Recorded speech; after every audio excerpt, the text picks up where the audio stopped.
Good afternoon. How are you? Well, we had a great shower here, and the temperature was like 93 before the shower and dropped into the 70s afterwards, and that's about where it is now. And there's the very slightest breeze, very slight, but it's very comfortable out. So it's good to be out like during a regular time. The question I've been turning over in my mind in recent days has to do with that Louisiana judge's decision, which was about basically enjoining the government from talking to social media outlets, and that's kind of a problem. Facebook, Twitter, Google, and what the government was doing, they say, was educating social media about disinformation that was online about vaccination and masks and things like that. So in other words, the government wanted to limit vaccine hesitancy if people were unaware of the benefits and the need for protection. So this goes to court. Now it's out in Louisiana, and the judge is, I didn't name him, Doughty, is tempted to go on about this judge. He's a Trump appointee. Now, why are we talking about this case? It's another example, I've decided after having a chance to study it some, it's another example of a Trump judge not knowing his ass from his elbow and making the wrong decision. So how does this work? There are two parts, it seems to me, that we should underscore when we're talking about how the courts work and they don't work. So let's start with the facts of a case. What if the facts are not objectively determined, but are presumed because of a value system that the judge has that's not based in fact? Kipling said, if you can bear to hear the truth you've spoken by knaves to make a trap for fools. Well, isn't that what the Trump campaign is all about? That disinformation. Now here's the second part. We have spent hundreds of years in America, and thousands before that, trying to figure out systems that, if not laboratory conditions, would be close enough so that if there was a dispute about a fact, we would have a way to determine the fact was true or not, to operate upon it. So that's a process question. Now, if you change a process that has as its core the question of reliability, you then make it unreliable and you make it chaos. There's nothing you can depend upon. Okay, so how are these two things working in this case involving Judge Doughty out in Louisiana? Well, he looked at the comments by the government saying, you are getting disinformation, and there is the notion that this disinformation is to combat liberalism, but it is objectively scientific information about how successful are the vaccines, what ages do you need, what about masks, what about isolating yourself at different high points, and should you be nervous about taking these vaccines?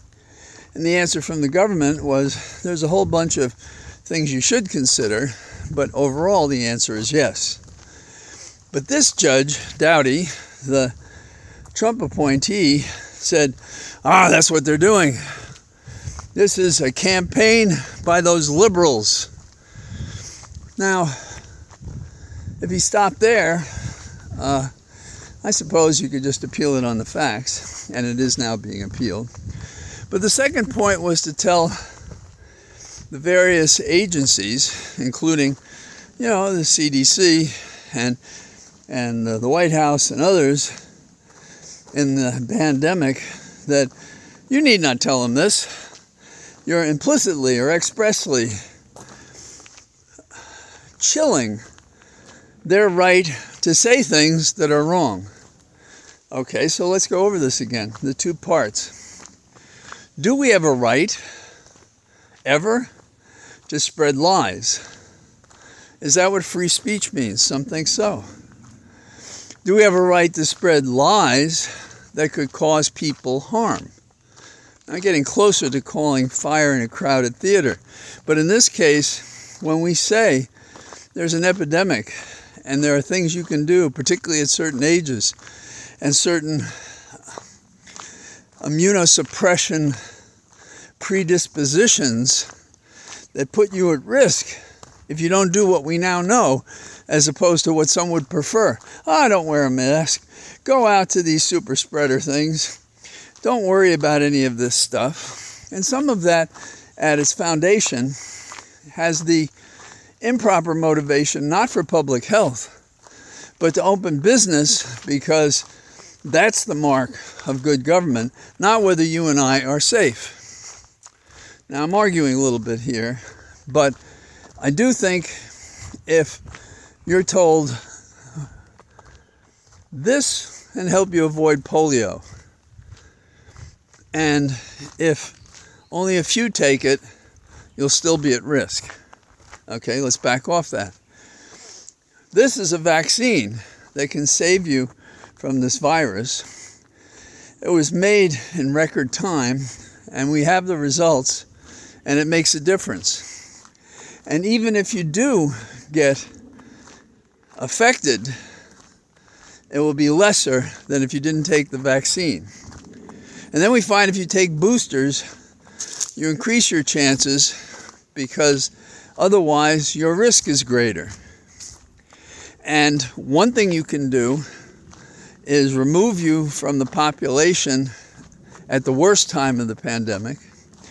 The other is you can keep distance even after we believe the worst part is over.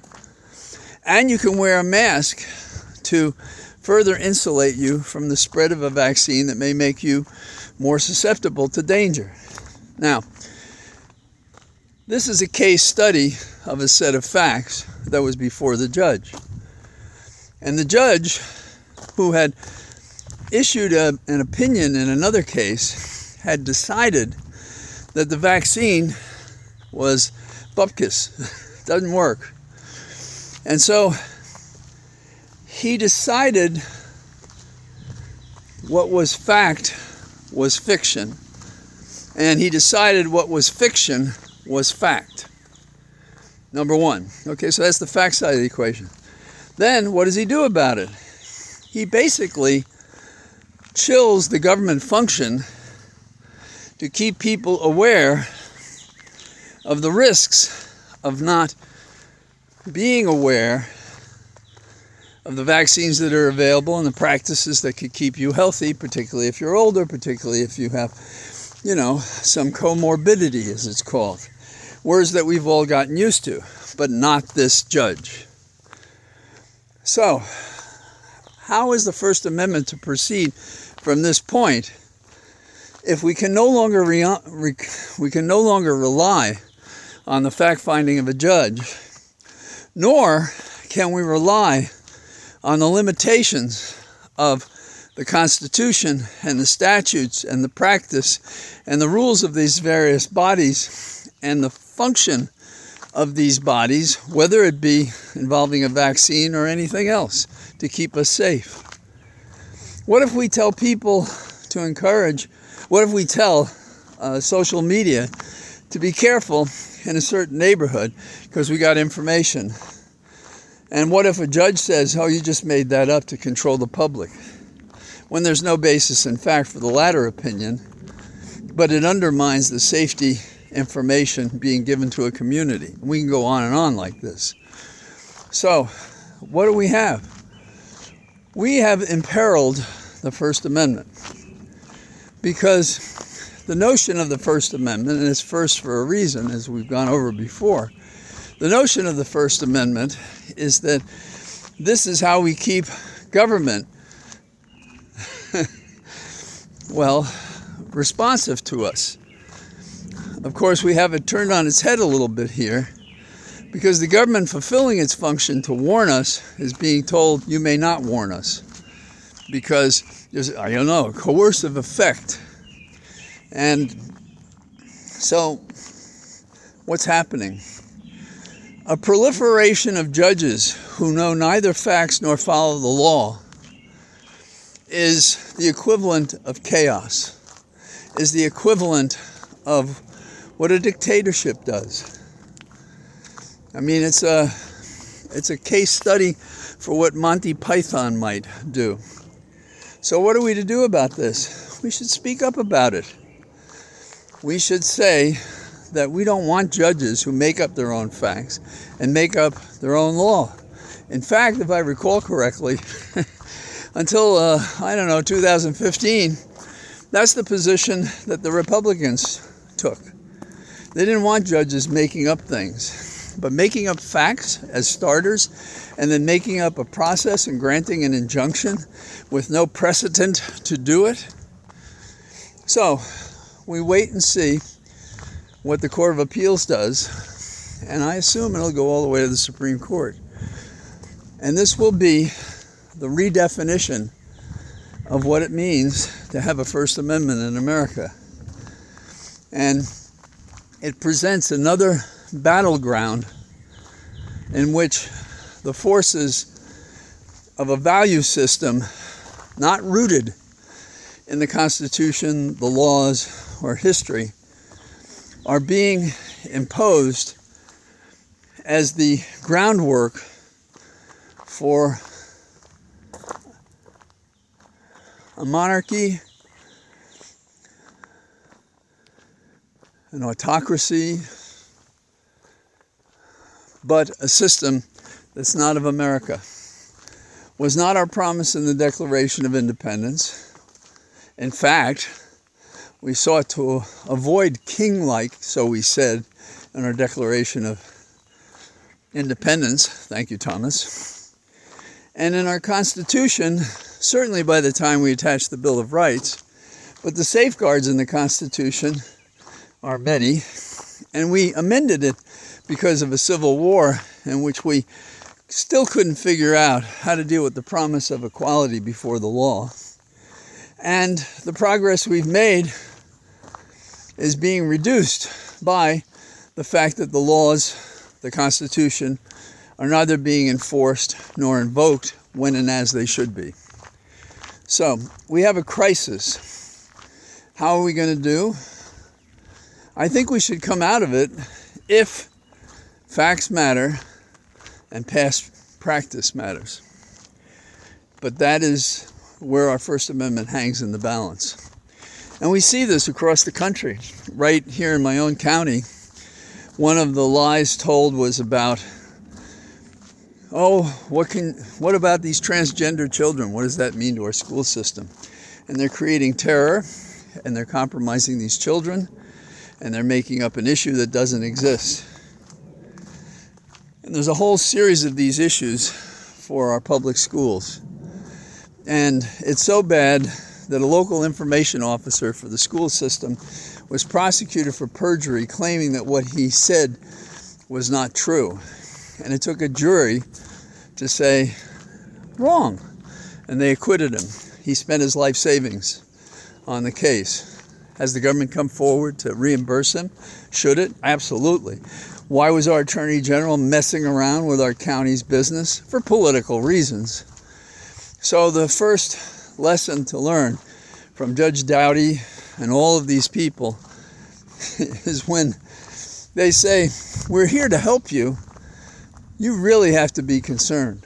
It was a joke before, when we go back to, Goldwater and Reagan and these other right-wing nuts that were accepted but not understood, who did whatever the hell they wanted. It was no accident that Reagan was concerned about Central America and thought that he could just command soldiers to do what he wanted, and finally had to run and hide behind what he claimed a diminished capacity to think, which I believe he always had, even when he was governor of California.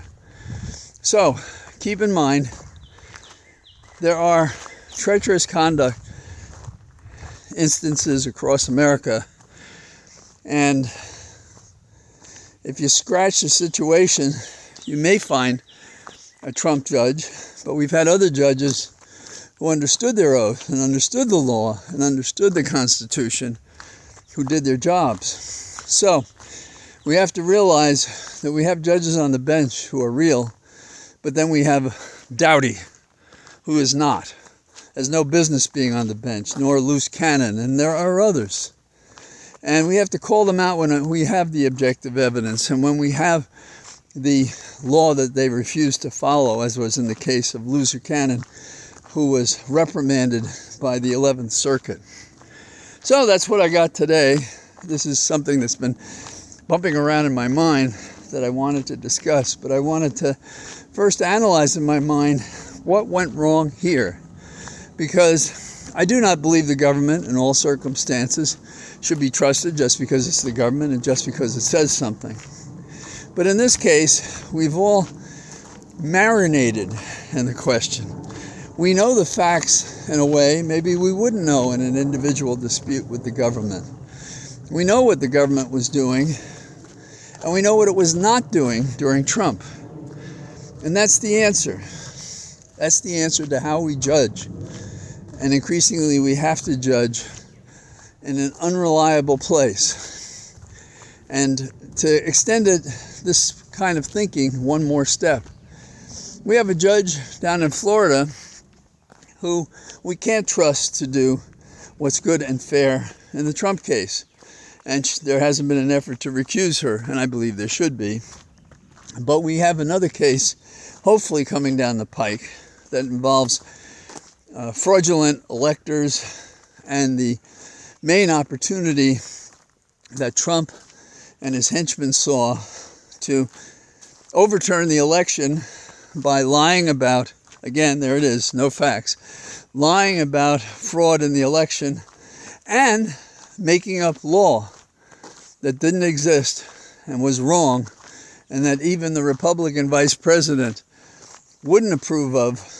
And for that, there were those who wanted to hang him. So that's our America.